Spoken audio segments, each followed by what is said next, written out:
everybody. Welcome back. Romantic Movie Month continues. I have 3 more movies here.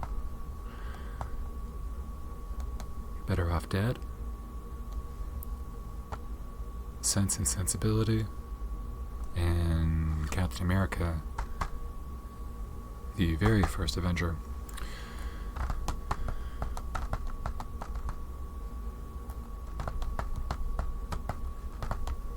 So let's start with, we'll go left to right. We'll start with Better Off Dead here.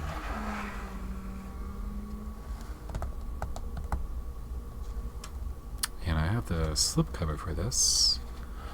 So I just got this, but I'll actually be returning it.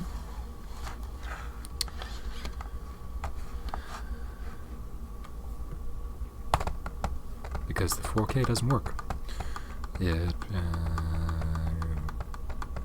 pixelates, glitches, and eventually freezes. I tried it in 2 players, so that was a little disappointing. I ended up just watching the Blu-ray because I was pretty excited to watch it, and it is Romantic Movie Month after all. And so when I started the 4K and things weren't going very well, I was like, well, there is an included Blu-ray. So normally I dismiss the included Blu-ray because I'm like, wow, I don't want the Blu-ray. I'm just going to watch the 4K.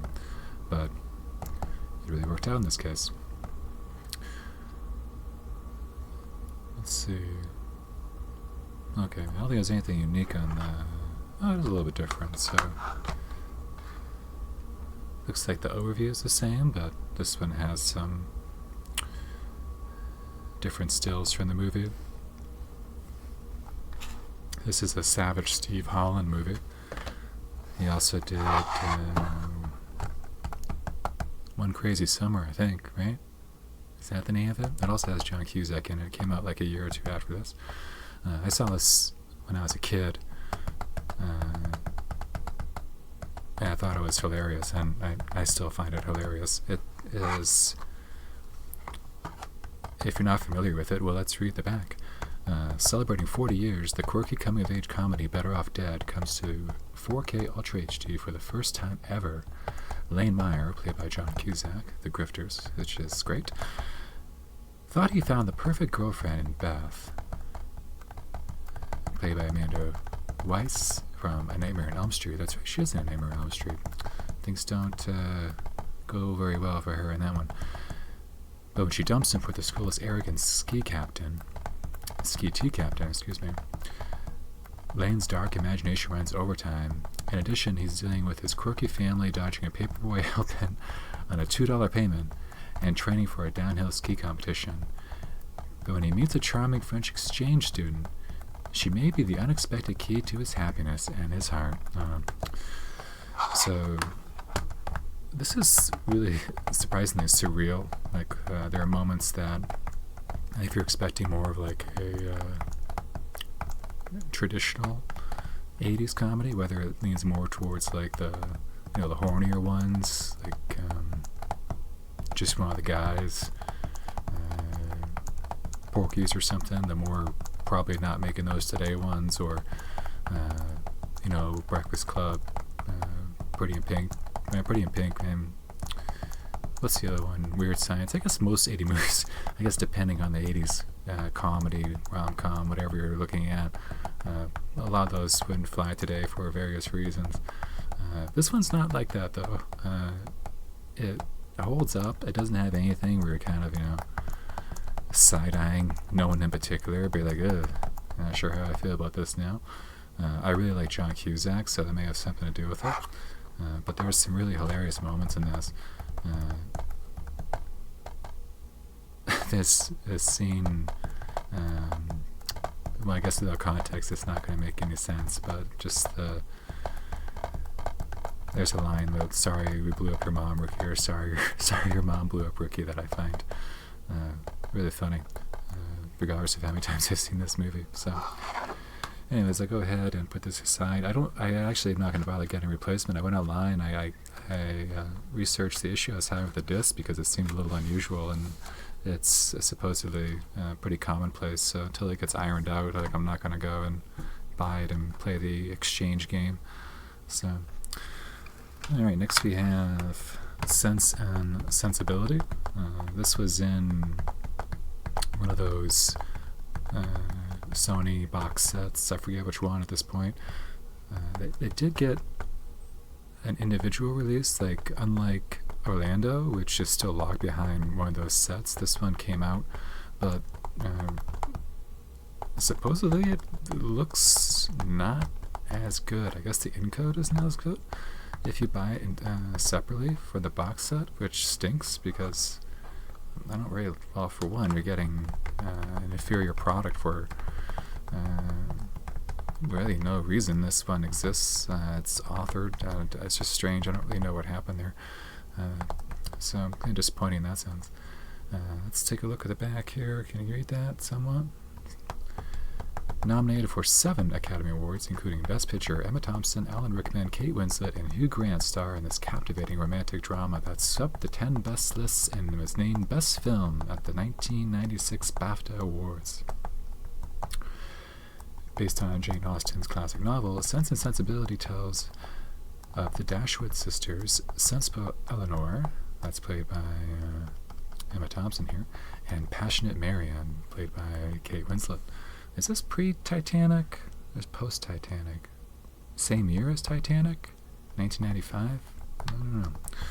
The first movie I saw Kate Winslet in was Heavenly Creatures. I was big into Peter Jackson. He had this movie Brain Dead, and it was this completely bonkers horror movie. And then Heavenly Creatures came out, and it totally blew me away. I didn't know who Kate Winslet was at the time, of course, because I think that was the first movie I'd seen her in.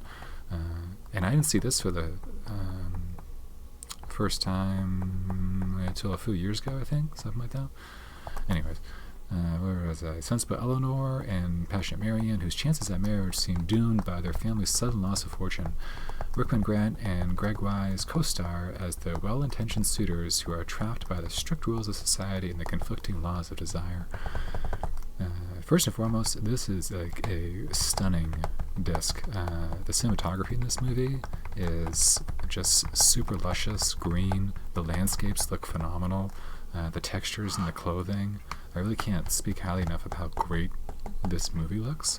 It does have an Atmos mix as well, which is interesting. It does have the original theatrical as well. But there are some moments, just, dogs barking. There is a thunderstorm, and as the thunder rolls in, it's really effective use of the Heights speakers. So it is there. It gets used, but it was still surprising when I saw that in the back that they bother with an Atmos mix for this. Not that I'm complaining at all. This is an Ang Lee movie, and you could have a real romance trilogy with, well, he's actually done quite a few romance movies. I guess for the ones I've seen this one, Brokeback Mountain, of course, and one of my favorite movies, Crouching Tiger, Hidden Dragon. I would say this would fall into like the comedy, and Crouching Tiger and Brokeback, of course, would be like in the tragedy romance category. I haven't seen Eat, Drink, Man, Woman. I actually was just reminded of that when I was watching this again. I was like, what do you do? Is this first English language movie? And it was. And I really want to go and watch that. And I haven't seen The Wedding Banquet either, which I think they just recently remade. Yes, pretty sure. It has the SNL dude in it. Bowen Yang, I think's his name. But I prefer just to watch the original. I know that was really well received and it came out. And I haven't seen Less Caution either. So those are 3 right there that I would like to watch. And maybe I can somehow find them for streaming during Romantic Movie Month. I think Less Caution is available on Blu-ray at least. But anyways, not familiar with the source material here, so as an adaptation I can't say how accurate this is, but doesn't take away from the fact the movie's really entertaining. So let's see, what's my last movie here? We got Captain America. So you may be thinking Captain America, romantic movie month. I don't know, I'm kind of stretching it, but I think you can pretty easily slot this in to one of those nights. So it doesn't have to be Jane Austen every night, or an 80s rom-com. I feel this movie succeeds as well as it does because of the romance that Captain America shares in this movie. It does have an ending that is I don't want to say is a downer. It was a downer, actually, because at that point you don't know what's going to happen, where MCU is going, and all that's due to the romance in this movie. Captain America leads the fight for freedom in the action-packed blockbuster starring Chris Evans as the ultimate weapon against evil.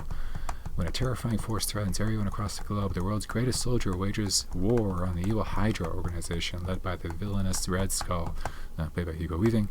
Critics and audience alike salute Captain America, the First Avenger, as total suspense, action, and fun. Yeah, they're saluting Captain America here. So anyways, this is one of my favorite MCU movies. There's like, 40 of those movies, and when it comes to like rewatching them, there's probably only like 3 or 4 that I enjoy rewatching, in the sense of not just complete indifference when it's on, like, okay, this is on, I'll just continue watching it, but like legitimately enjoy rewatching, and Captain America First Avenger is one of them. I really like Joe Johnston as a director. I think he was like the perfect fit for this, and this is early enough in the MCU where I feel like they were still trying to find their footing, and the director's sensibilities I feel come out in this movie. Like this feels like a Joe Johnston movie, kind of similar to the only recent one I watched that I kind of felt that way was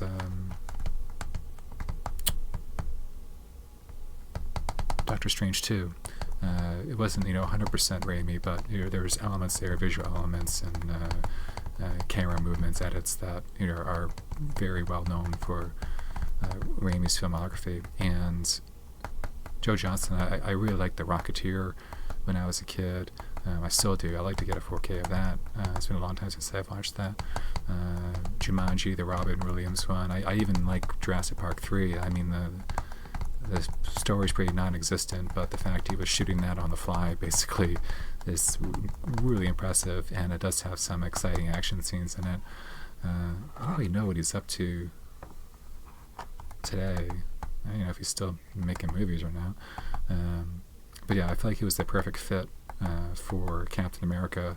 I would have been absolutely fine if he made another one, but considering the way the tone went with the second one, I actually don't think it would match his sensibilities as much. There's almost like a candy coat to this movie that really fits the material. He's a good visual storyteller as well, and I do like Hugo Weaving as Red Skull. It's a real shame. I think this is the only role he... well, wait a minute. He shows up in Endgame or something, but I don't think it's Hugo Weaving. I think it's just someone else.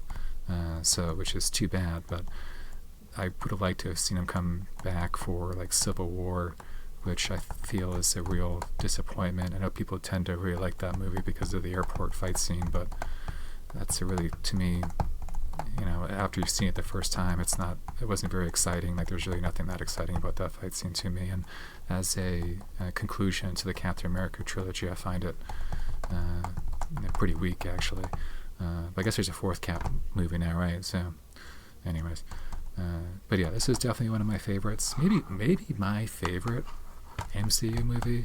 I don't think there's many scenes in the MCU as affecting as the grenade, as in near the beginning of this movie. So yeah, I like this one quite a bit. And again, especially the romance aspect of it. Anyways, thanks for watching.